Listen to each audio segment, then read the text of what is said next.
domaćini, dragi kolegi slušalci, pre svega moram da izrazim veliko zadovoljstvo što je jedan ovakav reći skup se održava upravo ovde na Filozofskom fakultetu, ali meni je za moje izlaganje mnogo važnije to što imam priliku da predstavim istraživanje studentima Mitrovice, stanovnicima Mitrovice, odnosno Mitrovičani. Dakle, naslov mog rada je upotreba oblika Mitrovčanin, odnosno Mitrovičanin u mitrovičkim medijima. Cilj istraživanja bio je ispitati frekventnost upotrebe oblika etnika Mitrovčanin ili Mitrovičanin u mitrovičkim medijima koji se oglašavaju i elektronskim putem, a ujedno izdvojiti to koji se oblici navode u prirodnim rečnicima i jezičkim priručnicima, ali i dati neke predloge u vezi sa pisanjem oblika. Ako bismo pošli od toga da se, potrudit ću se govoriti zaista što kraći, ako bismo pošli od toga da se etnici od toponima, odnosno ikonima koji se završavaju na ica, što se navodi u literaturi, stvore dodavanjem nastavka ičanin, a između ostalih skoro mogu poslužiti etnici Babušničanin i Đakovičanin, tvoreni od toponima Babušnica i Đakovica.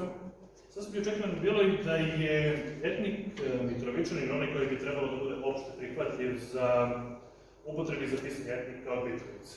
Međutim, formiranje etnika je zaista svesen, lak i jednostavan posao. Problematika oko pisanja mnogih etnika bila je često predmet bavljenja lingvista, tim pre što na pisanje etnika utiču dva principa. To princip jezičke pravilnosti i princip teritorijalne rasprostranjenosti, na koji i tekako utiče faktor zvučanja, odnosno prihvatljivosti među stanovništvom.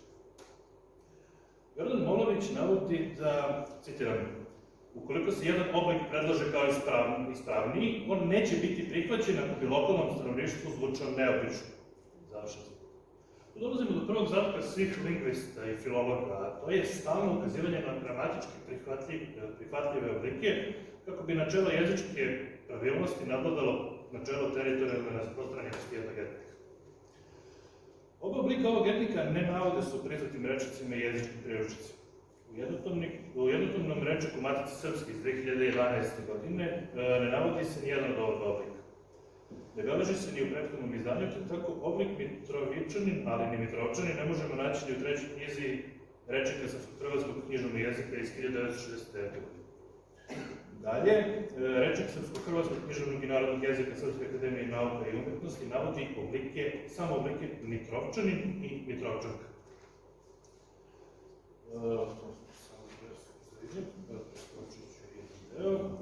Milan Šipka u pravopisnom rečniku srpskog jezika sa pravopisnom gramatičkim savjetnikom navodi takođe samo oblike Mitrovčanin i Mitrovčanka. Sagledamo li izdanje pravopisa srpskog jezika kroz istoriju, možemo vidjeti stanje da je u izdanjima iz 1988. Da, 2000. i 2014. da su navedeni samo oblici Mitrovčanin i Mitrovčanka. Ali napravit ću jednu digresiju za pisanje pristojnih prideva od toponima ica. Da se primetiti da pristojni pridevi izvedeni od toponima na ica imaju nastavak ički. Primjera radi toplički i gračanički, što se navodi u pravopisu. U pravopisima nakon 2000. godine do 2000. godine izdanja su nisu navodila te oblike, ali su za pisanje pristojnih prideva navodili mitrovački, a nakon 2000. godine navodili su mitrovički. Korpus istraživanja baziran je na vestima mitrovičkih medija koji se oglašavaju elektronskim putem, i to posao Sever Portal i Radio Kontakt Plus. Shodno tome što se oba oblika etnika Mitrovičanka ne navode u rečnicima i jezičkim priručnicima, naš cilj bio je ispitati frekventnost njihove upotrebe u vestima navedenih medija. Stanje je sledeće. Je izdvojeno 45 tekstova datumiranih od septembra 2020. godine do septembra 2022. u kojima se navodi jedan od ova oblika.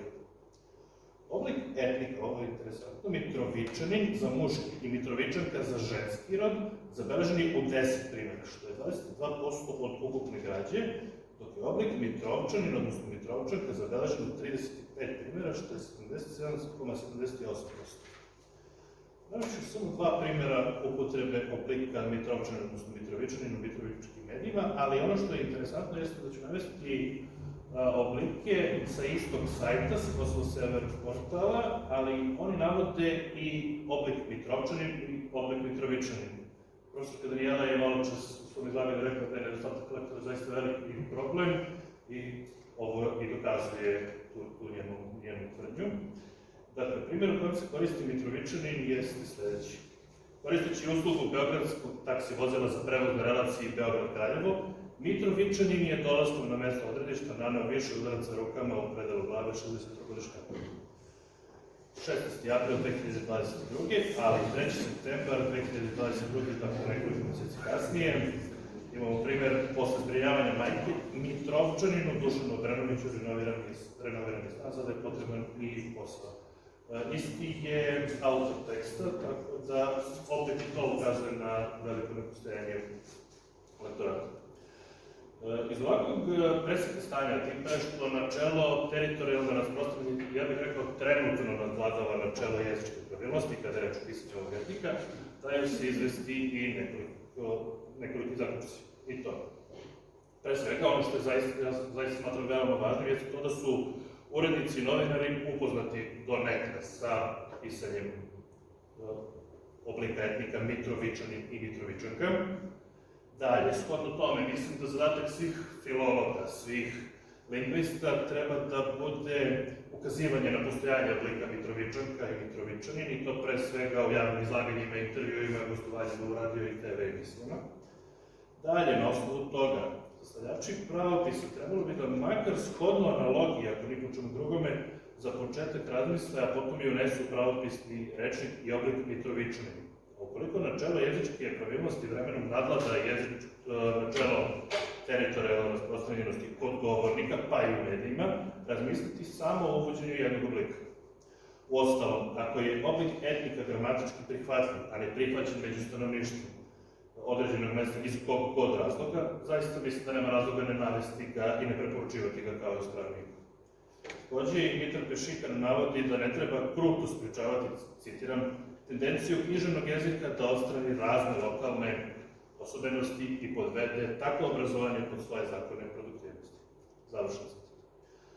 Uz to dodao bih samo i to da, odnosno valja pomenuti postojanje ojkonima Mitrovac, stvoreno pod iste osnove kao Mitrovica, pa bi iz toga valjalo napraviti distinkciju pri beleženju ova dva oblika, etnika od ova dva oblika. Ovaj rad, potrudio se zaista da bude što kraći, ovaj rad biće zaista samo jedan kratak prilog ka pokušaju normiranja oblika etnika Mitrovičan i Mitrovičanka, a metodom intervjuisanja i enketiranja bilo bi dobro ispitati što više ispitanika kako bi se stekao u vidu njegovu rasprostranjenost.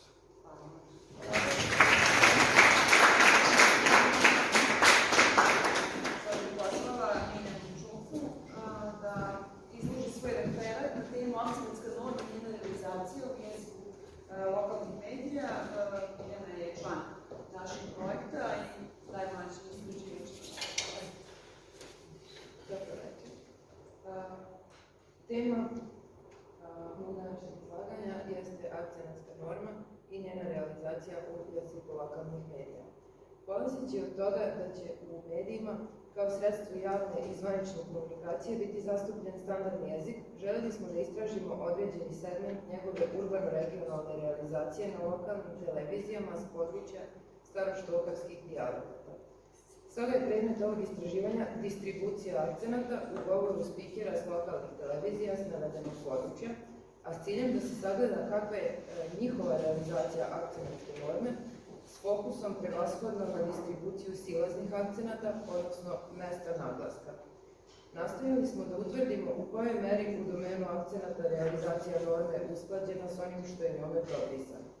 Uz to, želeli smo da ispitamo da li postoji diferencijacija u odabiru adekvatnog idioma, odnosno da li su na lokalnim televizijama s navedenog područja zastupljena odgovarajuća i očekivana komunikacijska praksa i govorna kultura.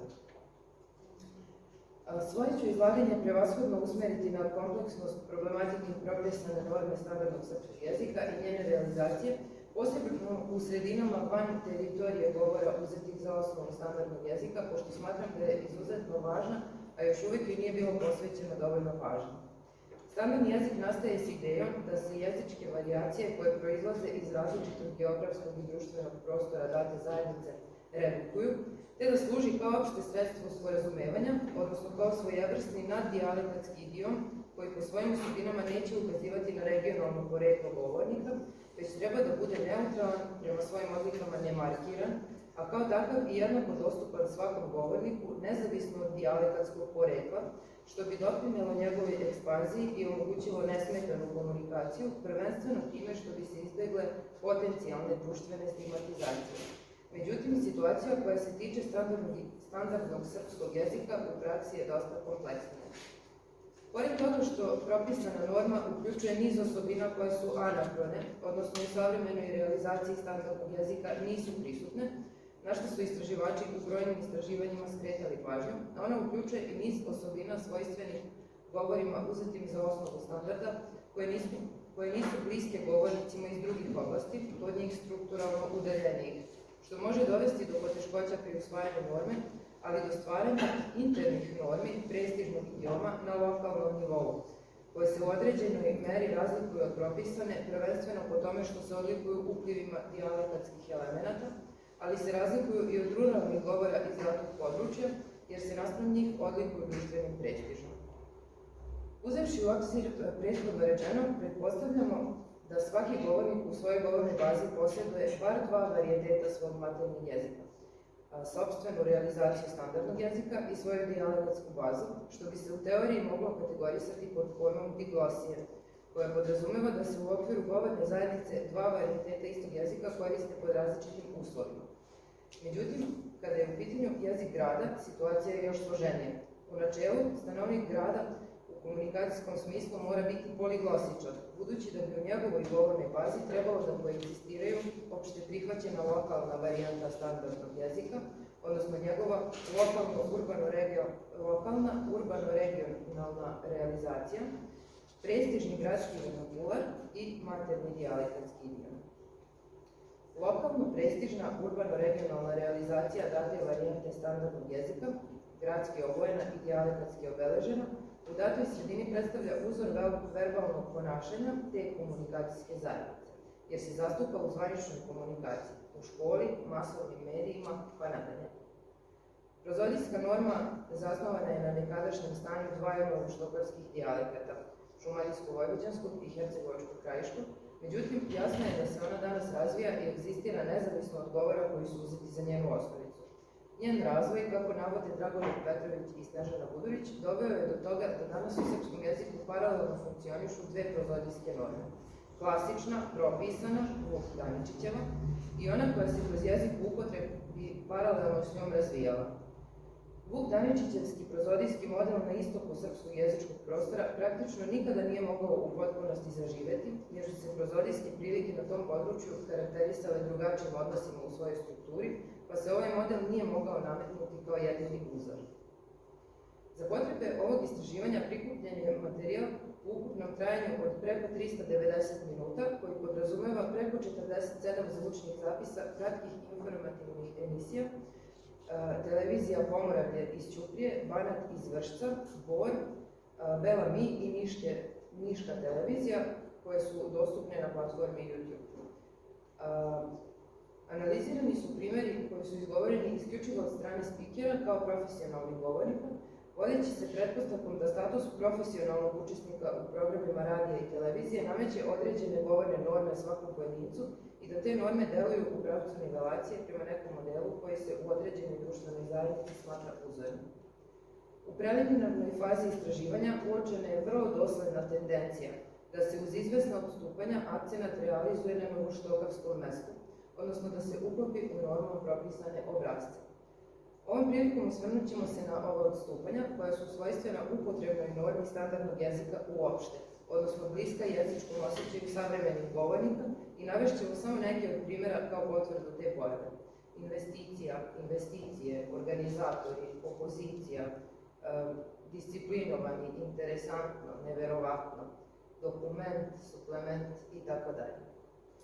U korpusu su zabeleženi i primjeri u kojima je došlo do prenošenja akcenta, pa se on zaista našao na normativnom mestu, poput Jugoslavija, kategorija, invalidskog, intelektualaca, organizator, televizija itd. Zabeležili smo i neke primere u kojima je došlo do hiperkorekcije, poput očekuju, pogoršava se, prostorije, otvorili smo itd. Ako uzmemo u obzir potencijalnu doslovnu tendenciju da se uz izvesna odstupanja akcenat realizuje na novoštokavskom, odnosno na normativnom mestu, možemo zaključiti da su težnje spikera na televizijama s područja staroštokavskih dijalekata da ovladaju propisanom normom standardnog srpskog jezika očigledne, te da se na navedenim lokalnim televizijama teži ka tome da u njihovom programu budu zastupljene odgovarajuća i očekivana komunikacijska praksa i negovanje govorne kulture. Čak i hiperkorekcije mogu biti pokazatelj toga da se spikeri trude da svoj govor koriguju u korist standardnog jezika. Također, možemo zaključiti da je njihova realizacija standardnog jezika bliskija upotrebnoj normi standardnog srpskog jezika nego Vuk Daničićevoj propisanoj. Rezultati ovakvih istraživanja koji uključuju opis aktualnog stanja realizacije norme mogu biti od koristi pri procesu njenog osavremenjavanja. Hvala.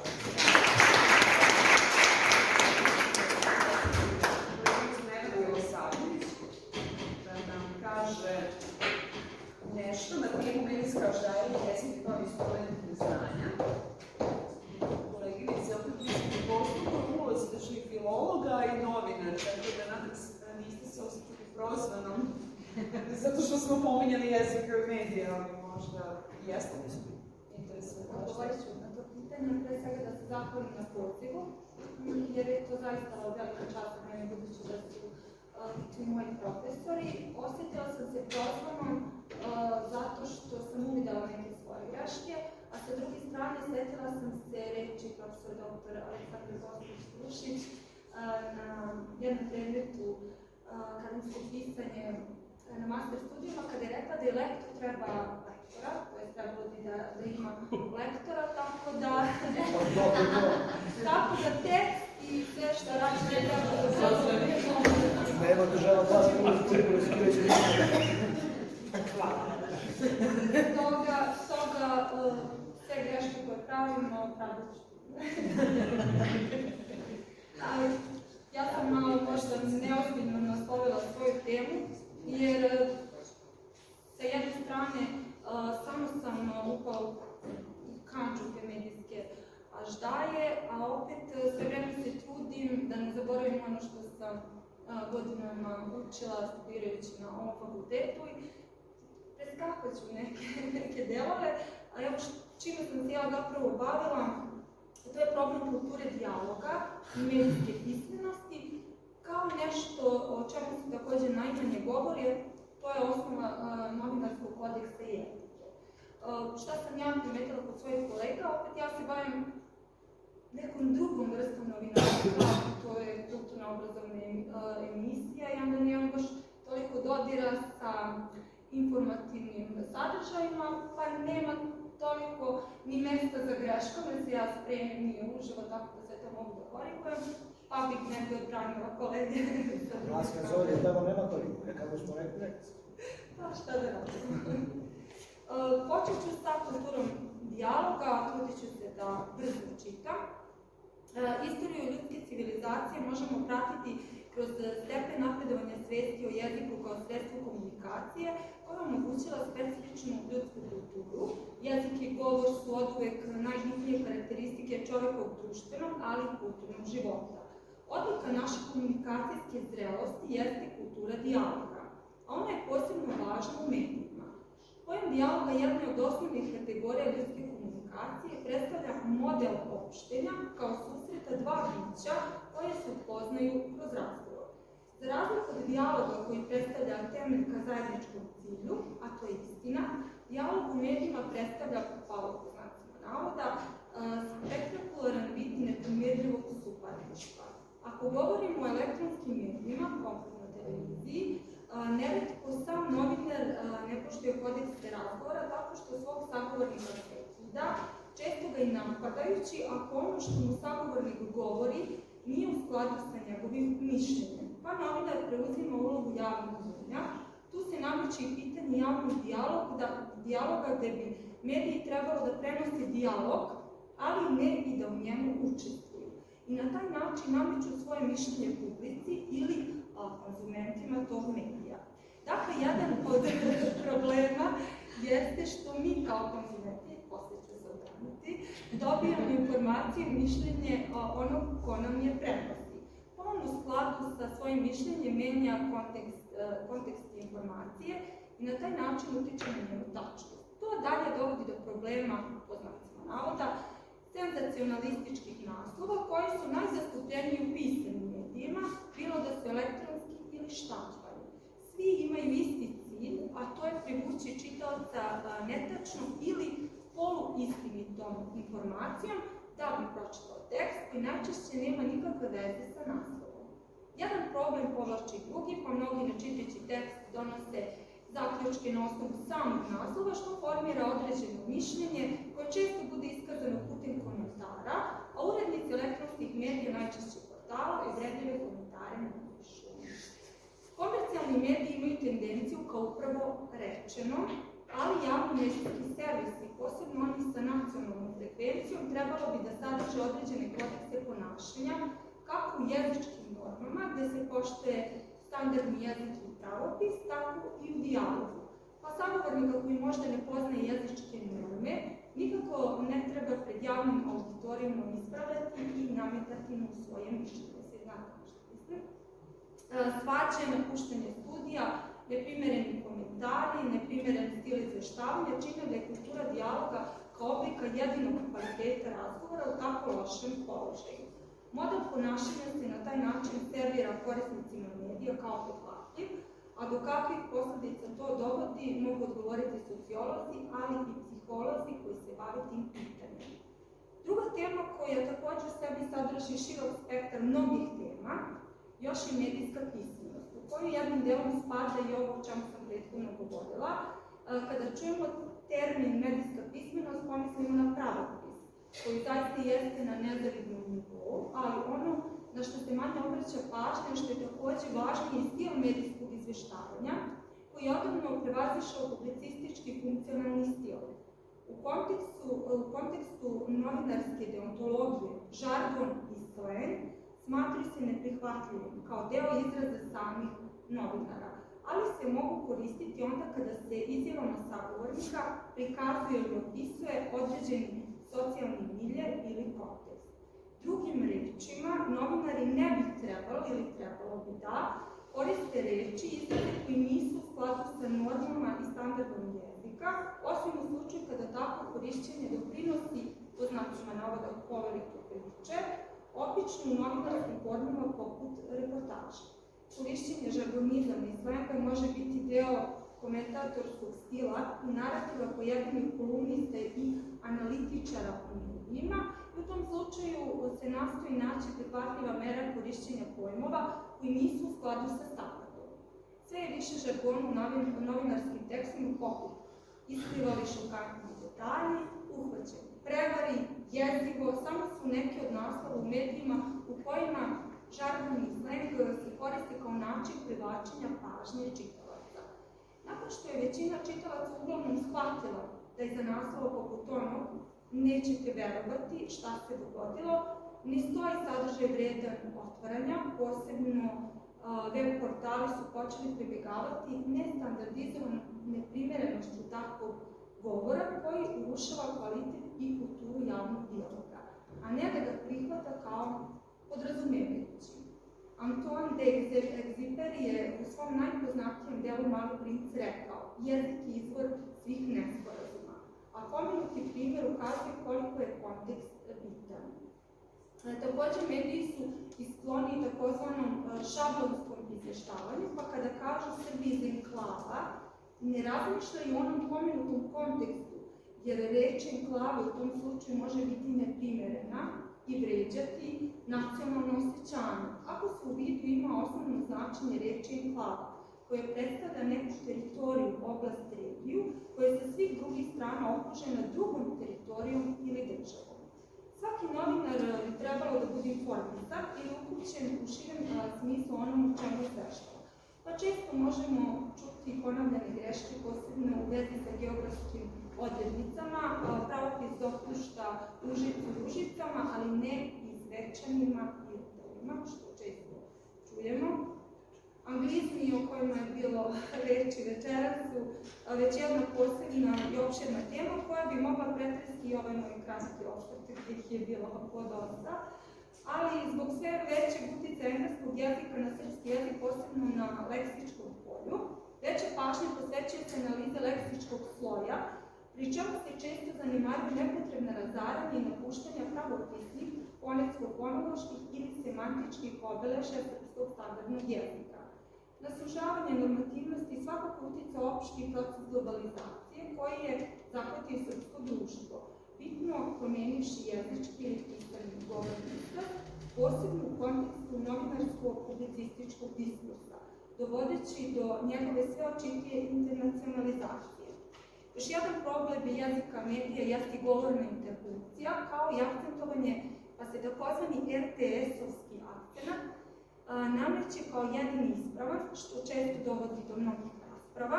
Akcenatski sistem srpskog jezika je veoma složen, a težnja ka pravilnom akcentovanju reči proističe iz potrebe da onaj ko govori bude razumljiv širim društvenim masama, uz to i prihvatljiv. Da li je akcenat nužno povezan sa obrazovanjem? To je već neka nova tema, ali akcenat u medijima je svakako ono što bi novinari rekli goruća tema svih mogućih rasprava, pa ko će biti u pravu? Je li kontinent ili kontinent, televizija ili televizija, Aleksandar ili Aleksandar? Ostaje opet pitanje za lingviste koje na kraju svakako neće poslušati nijedna strana, jer kultura dijaloga ne prihvata odgovore koji se ne poklapaju sa mišljenjem ni onih koji pitanje postavljaju. Svakako poznavanje akcenata je složeniji problem nego što se to može činiti u prvi mah, a težnja ka pravilnom akcentovanju poslednjih godina je u porastu. Međutim, akcenat nije nužno povezan sa obrazovanjem čoveka, pa novinari ne bi smeli da podležu stereotipnom posmatranju kako na događaje, još više ne na ljude. Mediji značajno doprinose podizanju nivoa jezičke kulture, ako jezik i jezička situacija zavise od medija. Onda dolazimo do onog što sam na početku napomenula, u kakvom je položaju srpski jezik u savremenom društvu. U istom takvom u kakvom su mediji, a onda i društvo. Nije nemoguće krenuti u rešavanje svih pomenutih problema, jer su problemi prepoznati, a to je prvi korak ka rešavanju. Na koji način to učiniti je već neko drugo pitanje. Upravo jedan od načina je ovaj razgovor i tema koja nas je okupila, a nju bi trebalo ponuditi medijima, jer na kraju mediji su deo našeg života i mnogi pozitivne strane i korisne informacije možemo pronaći na medijskim platformama. Možda kultura i obrazovanje nisu najgledanije i najčitanije teme danas, ali i tekako su potrebne, jer sve je prolazno i pomodno, a jezik, kultura i obrazovanje uvek su ono o čemu se reći.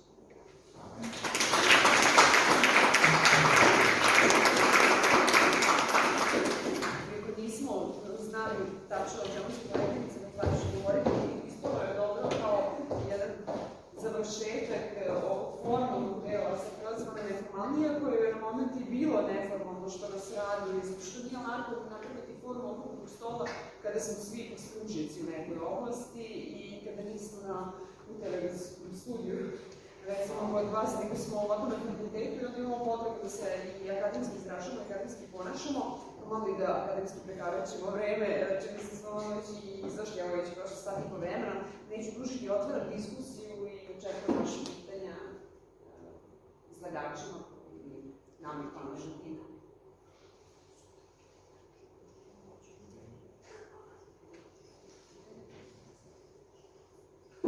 Evo ja ću reći, pa kad sam to da iskoristim priliku, s obzirom da se i bavi medijima, tako da sam itekako prepoznao mnoge stvari u izlaganju Nerminom. Ono što bih ja povezao kao dve celine, a koje su itekako, da kažemo, povezane, jeste prva, gde je profesorka Kulić pričala o upotrebi engleskog jezika i opšte novinarima koji to rade i onda o prevodu koji je nama na čas bio smešan, a u stvari ono što mi danas možemo da utvrdimo jeste da u srpskim medijima, pogotovo ovakvim sredinama kao što je Leposavić, odakle ja dolazim, i Mitrovica, postoje mediji koji naravno nemaju lektore. Niti jedan medij na srpskom jeziku na Kosovu nema lektora, osim jednog gde sam vidio, to je RTK 2, gde poznajem profesorku književnosti, i to je brak rana naših medija. I onda nam mediji zvuče kao prevod koji je profesorka već izlagala, koji je bio smešan, a u stvari nam dosta naših kolega tako zvuče. Danas u medijima može svako da radi, u medijima nema, da kažemo, te pozitivne selekcije, nema konkursa, odnosno ima ih, ali se javljaju i oni koji bi to da probaju i isto bi im bilo kao da rade na trafici, da prodaju hamburgere ili da rade u medijima, radit će 2 meseca, neće im se svidjeti pa će otići dalje. Nemamo ozbiljan pristup medijima i onda znamo i Nevena i ja da radimo sa kolegama sa kojima nikada nismo diskutovali o tome da li je ova reč prikladna ili nije, da smo vodili debate na tu temu, evo i upotreba fora, na to i ostalo. Tako da prosto mislim da smo u krizi kada su mediji u pitanju i sve više počinjemo da šablonski radimo neke stvari. Hvala Bogu, ja sam isto kao Nevena, ne radim informativu, nego dokumentarne zapise, pa još uvijek čuvam taj lirski pristup tom, da kažemo, programu i čuvam srpski jezik i vodim računa o svakoj reči koja će javno izaći, a na drugoj strani postoji sijaset kolega koji ću uvek i često hvatati na iste greške, da se prosto ponavljaju, da prepisuju jedni od drugih i na drugoj strani imamo takvo izveštavanje, a da ne govorimo o strahoti medija sa nacionalnom frekvencijom. Rekla je baš i Nevena za taj akcenat na RTS-u koji sad počinje da bude predmet da izvinete sprdnje, a na drugoj strani počinjemo da se pitamo da li smo mi u krivu što možda ne koristimo takav pristup akcentu. Mi ovdje imamo generalnu grešku kada je akcenat u pitanju i to nikada nećemo da ispravimo, prosto imamo tu potrebu, kao kada bi mali u obdaništu rekli, da se pravimo, da pričamo kako treba, a u stvari činimo greške na svakom koraku i svesni smo toga. I prosto mi negde možda potrebno i ne želimo da izađemo iz tog konteksta, jer to je negde naški, pa možemo i da pogrešimo, ali na drugoj strani želim da, to sam u više navrata govorio, čak i u medijima sa nacionalnom frekvencijom, da se mi pridržavamo osnovnih postulata novinarstva, to je najbitnije, to je ta kultura govora, to je ta poštovanje sagovornika, to je taj pedantni prilaz temi. Kada već govorimo, ja se recimo bavim običajima, tradicijom, putopisima, gde bogatstvo jezika mora da nadomesti sve ono što ne mogu kadrovima, tako da u principu mislim da svako u svom krugu delovanja, ako se bavimo informativom, moramo da radimo na sebi i da ovakvi okrugli stolovi, ja bih voleo da se ovo vidi, da možda bude sa većim publicitetom i na drugoj strani možda bi pomoglo svim onim početnicima, svim onima koji bi ušli u novinarstvo misleći da je to tako lako i da to svako može da radi. Prosto brani svoju profesiju nije lako, ali pogotovo ako u svakoj redakciji postoji makar, da kažemo, jedno svetlo, a to je novinar koji je možda završio književnost ili je završio žurnalistiku, svejedno, da čuva tu luču, mislim da možemo da ih spasimo, a na ovakav način mislim da samo propadamo i da sa svakim novim danom, posebno u ovim lokalnim medijima, činimo situaciju. Hvala mi na komentarju, baš si mi na projektu trudimo da ove predrasude razbijemo oko jezika i Miljana, ako hoće nešto da kažu u vezi sa tim, pojmo greške. Samo bih hvala da kažem, pošto smo imali prilike da to čujemo i od koleginice u izlaganju i sad da stanem u odbranu RTS-a. RTS se prosto pridržava ono što je propisano, normom propisano. Znači nije problem u RTS-u, problem je možda iz moje perspektive u normi koja to propisuje. Što nama i našem jezičkom osjećaju nije blisko, ali dok god je norma takva, znači ako mi ne koristimo te oblike, odstupamo od onog što je normalno. Tako da, ono što sam htjela kažem, RTS se dobro pridržava i nije drugih. Da, norma je prevaziđena, da kažem, govorna praksa prevaziđena norma. Da, govorna praksa ne prati normu, ali problem sa RTS-om je u tomu što ono što jeste standardni neki akcent našeg govornog područja, on treba da bude zastupljen u javnim glasilima. Ono što je problem na RTS-u je što voditelji RTS-a često izlaze iz te svoje funkcije voditelji i postaju jezički korektori svojih sagovornika, takmičara, prizodima i tako dalje. To nije njihov posao da ispravljaju akcenat nekog da se pojavi u nizu, to je već dovoljno od stresa što treba da učestvuje, da još mora da misli da li treba i svoj govor da prevođe. To jeste to je mesto u vestima, u dnevniku, u informativnim emisijama, mislim da nije mesto u takvim emisijama zabavno. Uopšte problem norma, evo i Dušan je i to pitanje stavio, odnosno, ja sam shvatila vaše izlaganje kao jednu dilemu, ako sam pogrešno shvatila ili me ispravite. A ostalo me zanima šta biste vi rekli? Da li da ostane duplet, da li da imamo taj problem da koristimo? Za početak bi možda rešenje čak i bilo da taj oblik bude dupletni. Imamo stanje zaista takvo da se u medijima ipak i da stanovnici Kosovske Mitrovice zaista i koriste oblik Mitrovičanina. Ja sam to najpre čuo u govoru, pa sam nakon toga ispitao elektronske medije. Možda je zaista rešenje to da, opet, koje je pomenuo, mislim da je Daniela ili Brana, da su pomenuli to da nedostaju zaista lektori, neko ko ima mišljenje koji prosto ima stav o problematici. Došli smo do toga da vest na istom sajtu u aprilu imamo jedan oblik, u septembru imamo drugi oblik. To je mnogo veliki problem. Čula sam to, da, ali onda se pitanje kako će lektor preuzeti sada tu vrstu odgovornosti, ako tu ne piše ni pravo pismoćnosti reka i ni večni. To je onda malo i jako zadanje. Opet, Milena je sada pomenula da je možda to čak problem norme. Da je to neki širi problem, ozbiljno. To je ono što kao kritikujemo jezik medija, zapravo možda smo i mi kao lingvisti ovdje smo, većina nas jeste lingvisti. Sa nedoumicama i mi, da. Sa nedoumicama, možda sa nekim redigiranjem norme ili dopunjavanjem normativnih previčnika. Zašto da ne? To je interesantno. Ja često kao i članovi ovog projekta, kao saradnici instituta od samih medija dobijamo pitanja, nedoumice, koje su upravo tiču takvih stvari, da su nerešene, pravno su i normi.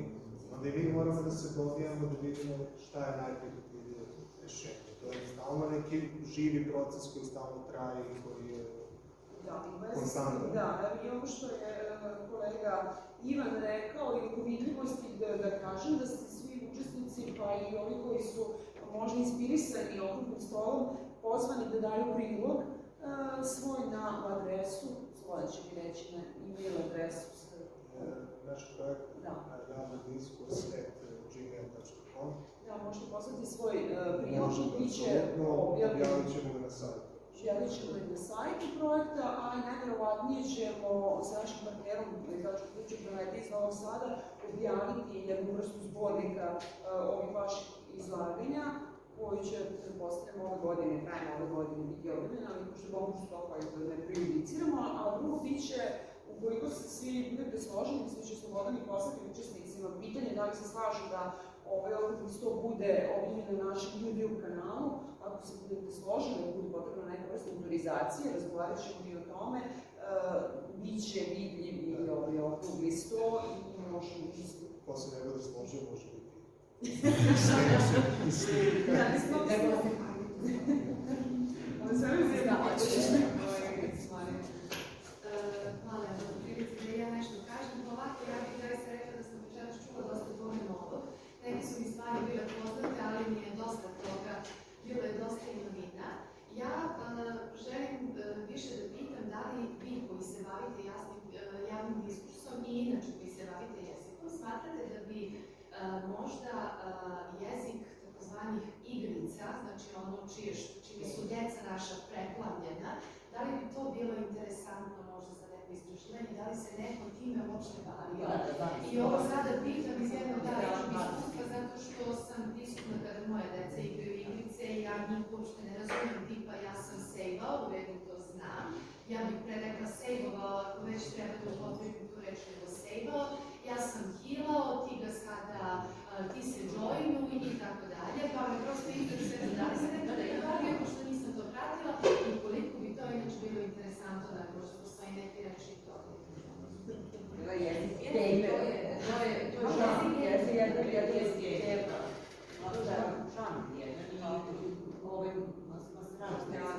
rade na različite načine obrađuju taj jezik, tako da ima puno toga. I dosta skraćenice je recimo jeste žargon, ali svi koji igraju igrice kako bez obzira da li su mladi ili su odrasli, svi koriste istu terminologiju. I to se upotrebljava tako i u svakodnevnom govoru, znači ne samo dok oni igraju igrice, nego se to posle produžava i upotrebljava se u svakodnevnom govoru. Takođe, skraćenice su recimo jako interesantne. Isk, stvarno je bilo lepo, što je to iskreno. Buk, odlično sam se proveo, buk važno. Mislim, eto, čisto... Evo, ako mogu ja nešto da kažem, samo zanimljivo što ste to pomenuli, jer, na primjer, prošle godine, nekaj krajem maja meseca, Francuska akademija koja se bavi jezikom je donela neke preporuke da francuska vlada sve žargone, gaming terminologije, kako nazivaju, prevode na francuski.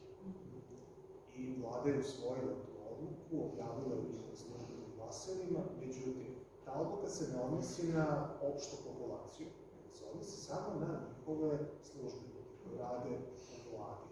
Dakle, oni od maja meseca 2021. više ne koriste tu gaming terminologiju, stavljate znake navoda, jer su i to predali u engleskim oblicima, u engleskoj verziji, nego prevode na francuski. Zašto? Zvanična verzija je da prosto ta terminologija bude transparentnija onim ljudima koji se ne bave time i da prosto bude prepoznatljivija. Jer ako oni nisu u tom svijetu, oni neće prepoznati. A zapravo je poenta da se malo vrati francuskom jeziku, neki izgubljeni jezik, jer je to nekada bio zvaničan jezik diplomatije i kulture, a sada je engleski lingva franca za sve. I francuska vlada jeste malo puritističkije nastrojenija nego neke druge zemlje, oni to možda osjećaju kao svoju obavezu i dužnost. I zanimljivo je znači da vi možete tako nekim odlukama, možete da pokušate da samo regulišete zvaničan jezik vaših zvaničnih vladinih glasila, ljudi koji rade u službama, recimo ministarstvima i tako dalje, ali pitanje je da li možete s takvim nekim odlukama da utičete na opšte populacije. Kao što ste rekli, to je žargon, oni su nekako svi ujedinjeni opštim ciljem koji je pre svega sporazumevanje, koriste tu terminologiju da bi se lakše, brže sporazumeli, to je neki njihov zatvoreni krug, zatvoreni svet, često je poenta i da vas roditelji, što to deca ne razumeju, da imate neku svoju skupinu. I sad, komplikovano je pitanje koliko se na to može uticati. Na kraju sami govornici i korisnici te terminologije negde naprave neki balans i nešto koriste u sirovom, da kažem, obliku, nešto i prevedu. Nije sve ni u toj terminologiji, nisu sve anglicismi, da ti mnogo prevedeni preći. Nivo, kraljica je ona koju treba da ubije, da kraju nivoje. Tako da nešto se i prevede, nije sve baš sirovo, ali upravo ste. Meni je poznato da je samo level, nivoa nema. Znači, to se ovako ne. Ja dok sam igrao, bio je nivo, da. Evo, Jovan Aleksić. Dobro večer svima, eto, ja sam zaista imao veliko zadovoljstvo da budem s vama večeras, iako nisam filolog, nisam lingvista, ne bavim se temom kojima su večeras izlagači ovako zaista inspirativno govorili i ja sam dosta toga saznao i naučio i bilo je stvarno jako zanimljivo. A ja imam nekoliko pitanja, opet vezano za vaše struke.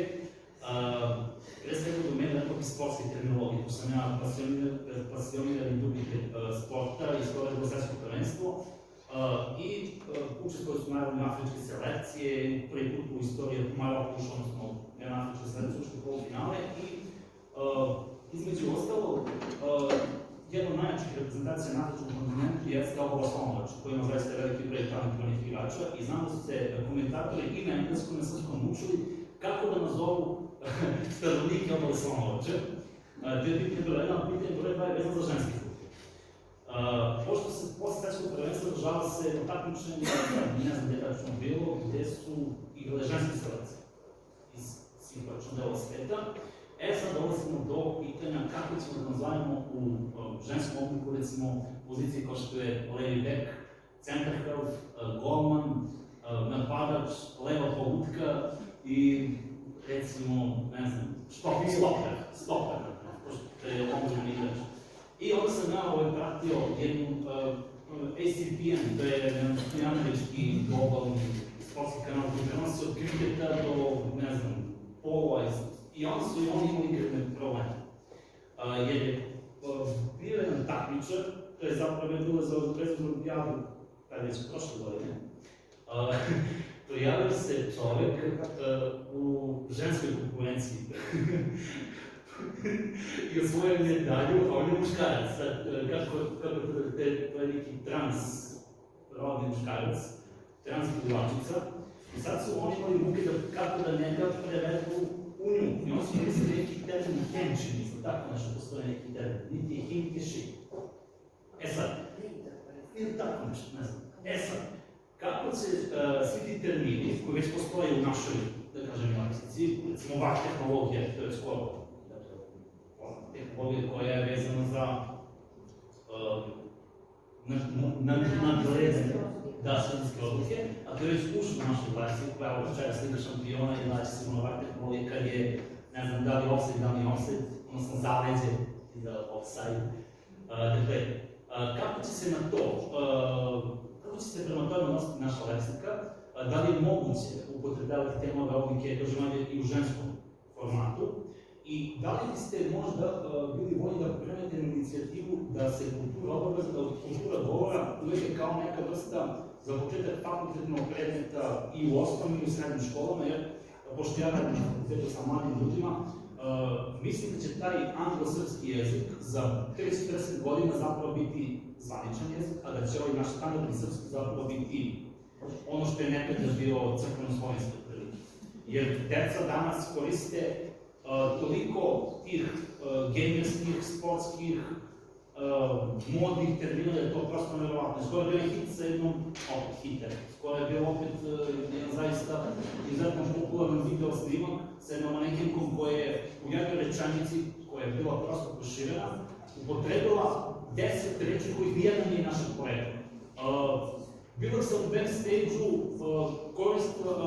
uzovala sam make-up by, ne znam, taj, nosila sam nice dress by, znači 10 nekih reči kojih ni jedna nije srpska. Da, što se tiče standardizovanja, ne može se standardizovati individualno jezičko izražavanje. Tako da, ako manekenka tako govorila, ona tako govori i ne možemo uticati na nju, pa sam izašli školske grupe, pa ne možemo njih predavati ili da izmenimo njen govor. Inicijativa za uvođenje srpskog jezika i na fakultetu bila je pokrenuta i odbijena od, čini mi se, konusa da se ne može uticati na kurikulume, znači zadire se na obrazovni program i procese rada na fakultetu kako bi se uvodio predmet srpski jezik, ali srpski jezik, deo jezičke kulture postoji u kurikulumima. U školi slažem se da se treba voditi više računa i da se taj deo srpskog jezika koji se odnosi na jezičku kulturu stavi na prvo mesto, možda na uštrb nekog gramatičkog sadržaja kojima su učenici opterećeni. Ali ja sam tu vratila pitanje, nisam gledala utakmice ženskog fudbala, kako su se snašli naši novinari, to nas interesuje. Pa ništa su koristila, na levom beku je ta i ta.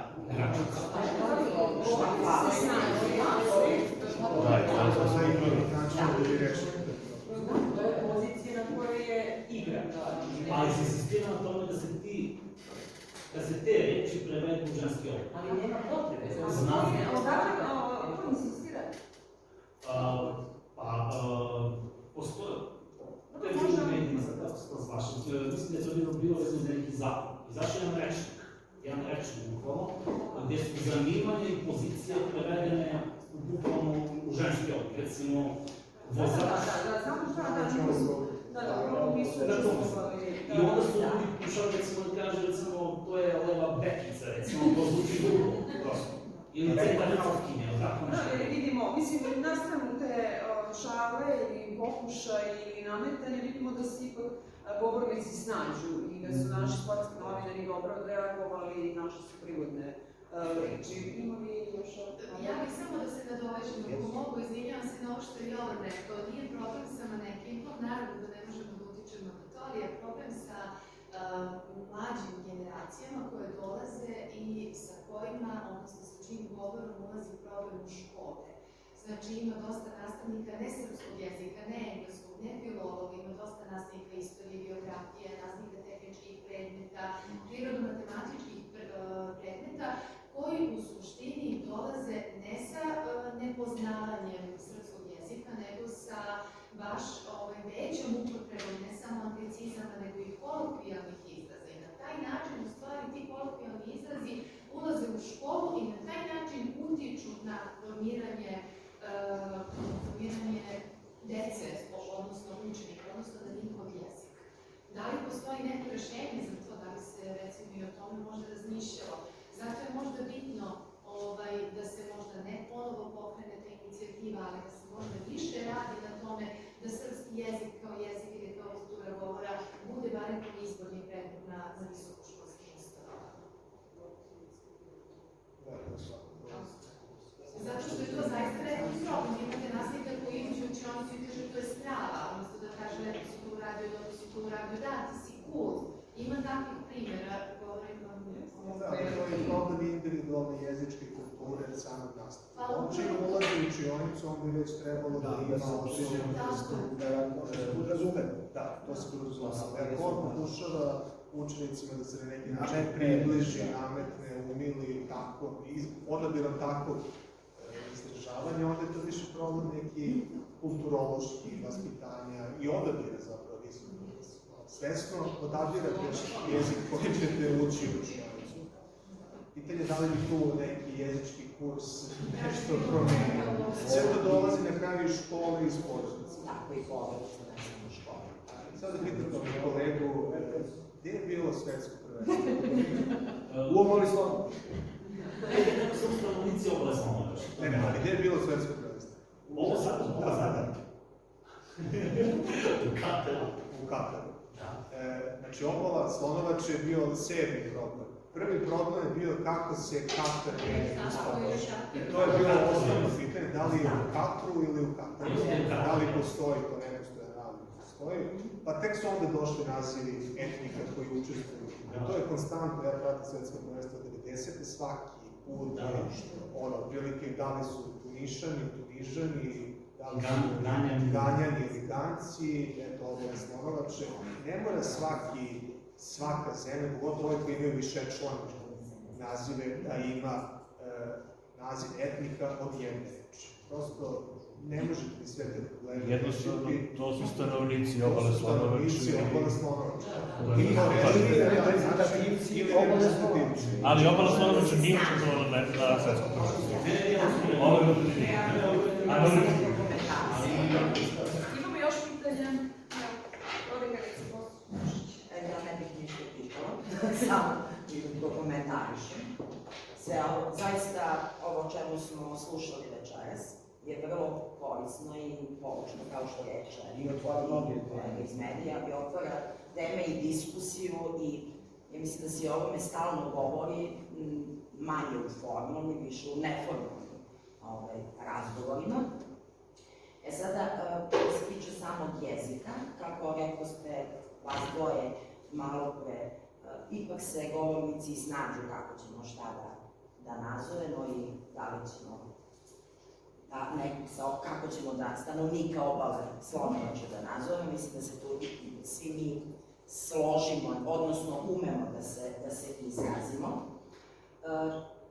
Takođe, znam da je bilo govora i da je pokušano da srpski jezik uđe, da se uvede na sve studijske programe na svim univerzitetima, međutim to nije se uspelo, jer se smatra da kroz osnovno i srednje obrazovanje dovoljno se obrazujemo, što je pogrešno, naravno, da dobro poznajemo svoj jezik, tako da to smatram da je to greška, a onda sa druge strane takođe smatram da mi malo i preterujemo, jer ja sam pre svega majka, znači imam 2 ćerke, a onda i sve ostalo, mislim da mi malo preterujemo kada kažemo da na deci sve više upotrebljavaju anglicizme. Vrlo smo nepošteni, zato što nisu samo anglicizmi, ako ćemo do toga, nisu samo anglicizmi problem, problem su i sve tuđice i pozajmljenice i šta sve ima u našem, mislim, šta se sve upotrebljava, koje sve, tako kažem, reči, izvinite ako nisam planirala uopšte da bilo šta kažem, nisam se ni pripremala, tako da su verovatno i rečenica i od humora više nemaju nikakvu konstrukciju. Znači, mislim da mi tu preterujemo, jer jezik je živ i jezik je nešto što konstantno treba i da, znači on se razvija. I mislim da preterujemo, da jednostavno zašto ne bismo usvojili kao što smo usvajali, jer ako bismo se vratili na jezik, ja sam inače srednjovekovac, na jezik kojim smo tada govorili, naš jezik bi bio siromašan. Znači tu moramo da povedemo računa i o tome. I zaista mislim da preterujemo. I kad ja svoj deci kažem, zašto koristite tu reč, možete drugu, možete... Ne, meni lično je veći problem što, kažem, govorim za svoju decu, kad koriste skraćenice. BGM ili NZM ili ne znam, meni je to veći problem. Meni je to veći problem. Ali, zaista smatram da malo preterujemo, jer treba da svi malo pogledamo istoriju jezika, pa da vidimo kako i šta i kako se razvija onaj naš jezik i smatram da sve ono što ne može da nam škodi, znači da treba da bude tu gde jeste. Tako i za rodno osetljiv jezik, isto tako, sve što ne može da škodi, zašto da ne. Eto, ja sam samo to počela. Ne, moj stav se tiče tome da je, pa mogu reći, i fleksibilan, ako se to tako može reći, ali neki problem greške, mislim, govorimo o greškama, to bi možda malo trebalo ne relativizovati, nego jednostavno da li postoje greške ili su samo to različite jezike gde mi upotrebljavamo te reči.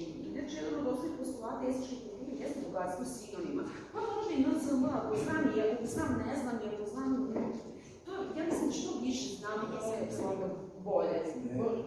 I to ono što nam smeta, Pa ne razumijem. Možda ne treba da razumijemo. Možda ne treba da razumijemo. Bolje razumijemo kako dobro je zove. Ja sam htjela da kažem da Marija ovdje se brine o govoru, ne djece pre svega, naravno njima, pošto je sad u toj fazi. Nije problem poznavanja, znači istorija je kako pokazuju.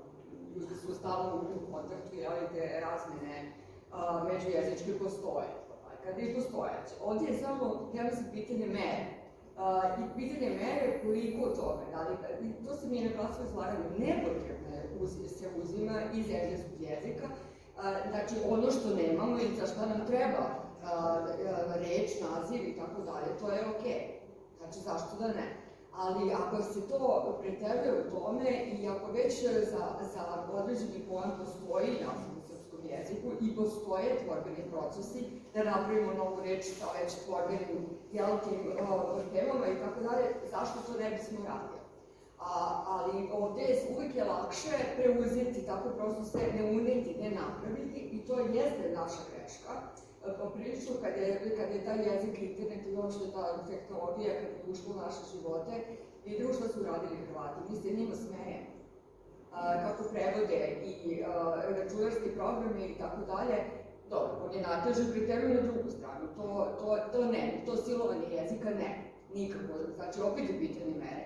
ali nešto uraditi na tome, znači razviti neku svest o postojanju prvo svog nacionalnog jezika, a onda i poznavanjem tog engleskog ili nekog, ok, ako govoriš na engleskom, onda ga govori. Znači, ako govoriš srpski, govorite i srpski. Interferencija postoji, ok, ali to se dešava u trenutku.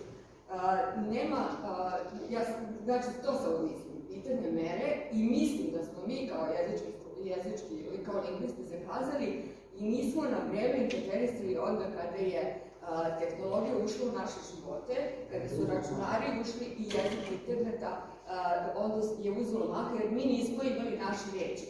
Ja vidim da sada elektroinženjeri, recimo, koji se bave telekomunikacijama i tako dalje, pre koriste domaće reči nego što koriste obično govorni jezik. Recimo za kompjuter, ja ne znam ko više govori računar. Ja govorim elektroinženjer, ali tu je paradoksalno. Ako je elektroinženjer kojima je računarsko sredstvo, kaže računar na srpskom, a prije bi on trebao da kaže kompjuter, ovde mi koristimo više taj kompjuter, tu englesku reč, a računar je apsolutno naš. Računalo je bilo, tako? Računaljke, sećate se i tako. Zašto ne i računar? Znači to je naš reč. A vidite, prosto, ja imam utisak da je tu pomodarstvo, super, sad sam pobedila ako kaže kompjuter. Ne, nisi, dobro, sad je već došlo na 50-50, manje više, vidjet ćemo šta će prevladati, ali ono što vidim, pratim baš u govorima ljudi sa kojima razgovaram, većina koriste kompjuter i mislim da će računar vremenom ostati stalno stručni terminologija. To je još plan pisao. Zašto se polako kompjuter istiskuje računar, zato što je reči računar... Jel istiskuje, no? On je rekao isto, tako nisam rekao. Rekao je još tada kada je pisao pre 20 godina, zato što u računar imate samo jednu razinu, kompjuter, računarka, a sve kompjuter ste pokrili zapravo više i zapravo zato što koristeći reč kompjuter možete da napraviti neke kolokacije, neke nove reči koje se računar ne biste mogli, kompjuterizacija, recimo, i tako neke. Znači, ponekad je... Ne mora da uvek bude sve teži nekoj sistematičnosti, teži kolokatima, teži prosto kratkoći izražavanja, efikasnosti i onda ponekad zaista je uvek, nažalost, lakše koristiti. Da. Nego prevoditi. Kad prevodite, imate dve reči, tri reči, da nešto napravite, vide, ne možete ovo, ne možete ovo, ali slažem se s vama da treba uticati na svest, da prosto možemo u srpskom jeziku naći dovoljno tvorbenih potencijala da neke stvari rešimo. I neke stvari mi spontano i rešimo. Vi kad malo razmislite o kompjuterskoj terminologiji, ima dosta prevedenih. Koliko god mi možda sad na prvu loptu, štampač, miš, pretraživač, praktično ploča. Ja sam proveravao. Tastatura. Prevedena reč. Hard disk, imate čvrsti disk i tvrdi disk. Imate čak tri simbola. Nebitno da se oni koriste radno. Ali prosto, znači nešto postoji, nije da se nije radilo, ali u pravu ste. I Hrvati mogu više radu na tome. Mi se njima smemo, i to stvarno čudno zvuči, kad vi vidite taj Windows koji je preveden na hrvatski. To je stvarno smešno sa iz pozicije nas koji smo navikli već na sasvim neku drugu reći. Recimo, su ankete pitali su korisnike kao zašto se vi više odlučujete za engleske reči, a ne za prevedene, jer i kod nas je legalizovan bio software Microsoft, ali nije zaživio.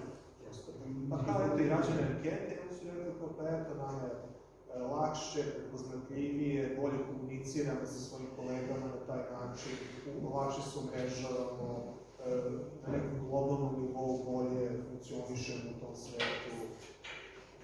I da je ostalo na stručnoj terminologiji, da je ostalo to za stručnu terminologiju, da su ti razlozi opravdani i da je to ostalo u tom okviru, to je u redu.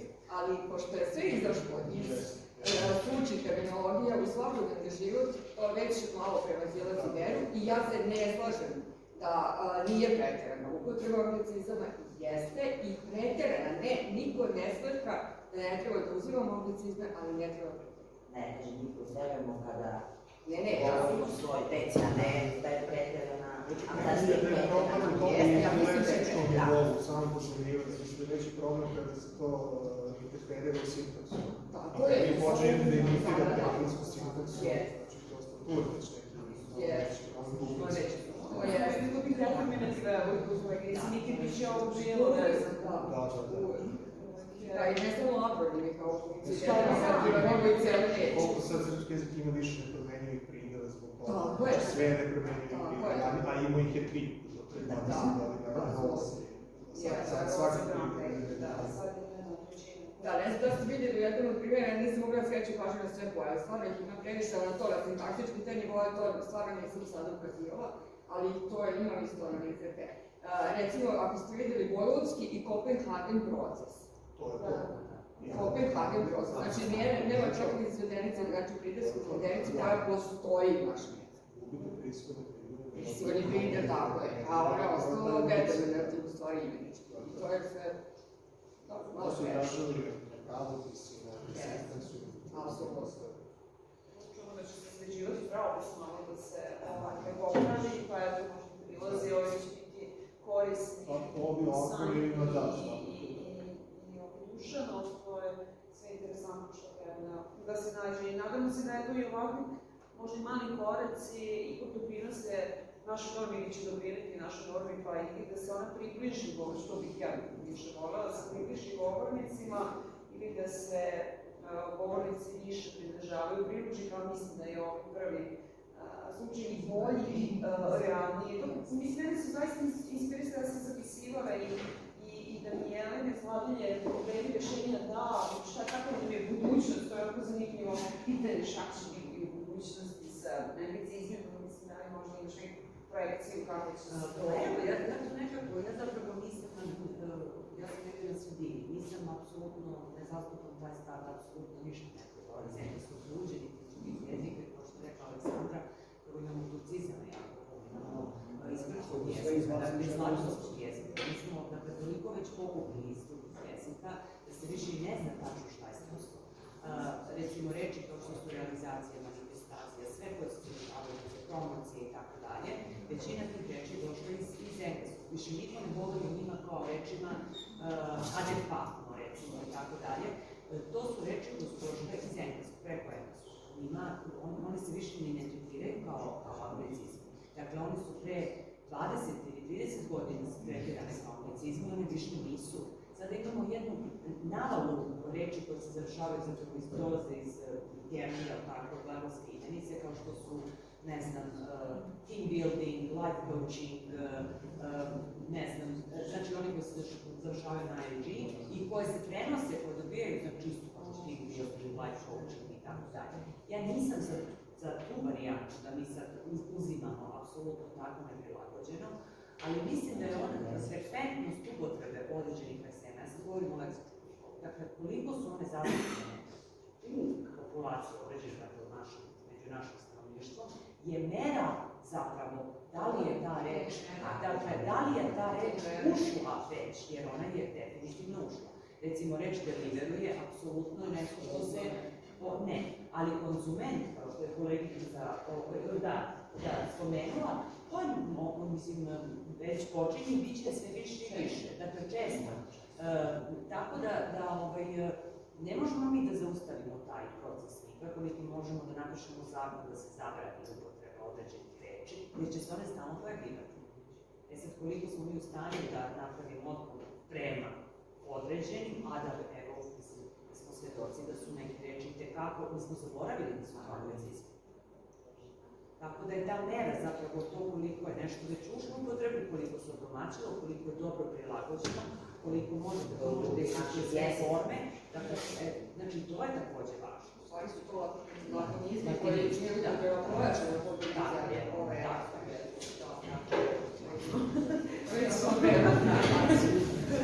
Hvala.